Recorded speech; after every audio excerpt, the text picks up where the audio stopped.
A really important thing is to be aware of recent policy developments and keeping an eye on websites like HEFG's website in England, for example, but also in whichever jurisdiction you're working around the world, the things that are coming out of government, because they directly affect us. And having people who are well informed and able to help their university navigate these with new ideas is actually crucial to university's survival in this time.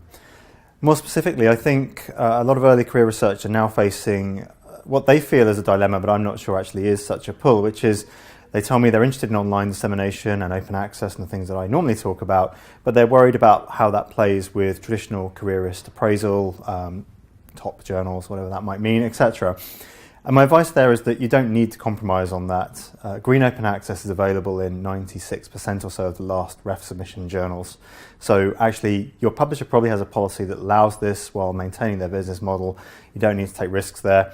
I'd say don't go guerrilla on it and put the things up illegally in places you shouldn't. That really could get you in trouble at some point. Hasn't happened yet, but I can feel a court case bubbling there. But basically, I think where you can do gold open access routes, go for it. Where you can do green, that's your second route.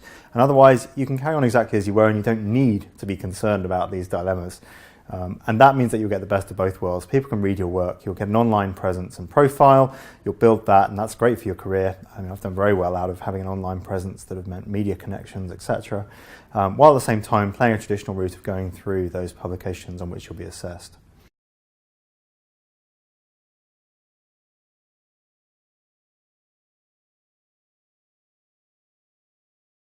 So I'm a little skeptical about the word innovation in many ways. It's bandied around as a buzzword that is supposed to be the cure-all for some disease that often doesn't exist, actually. We need to support traditional forms of scholarship and outputs, but we also need to recognise where we can harness new technologies and new abilities to disseminate work.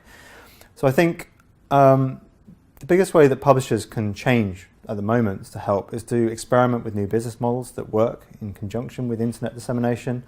But they can also think about new forms of research and its preservation. So we've often imagined new futures that involve digital objects that are dynamic, interactive, that really harness digital capabilities for the presentation of work.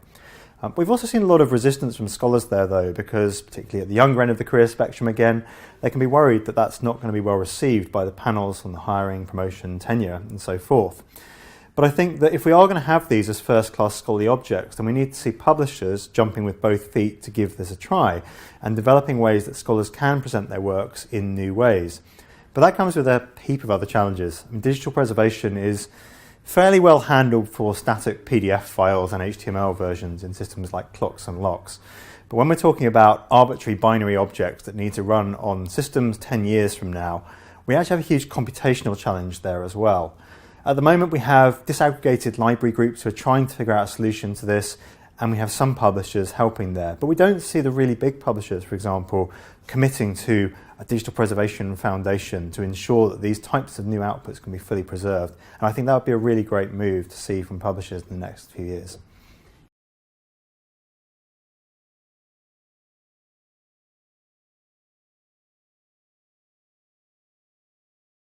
So the major hurdle is going to be a set of open access mandates from governments and academic research funders.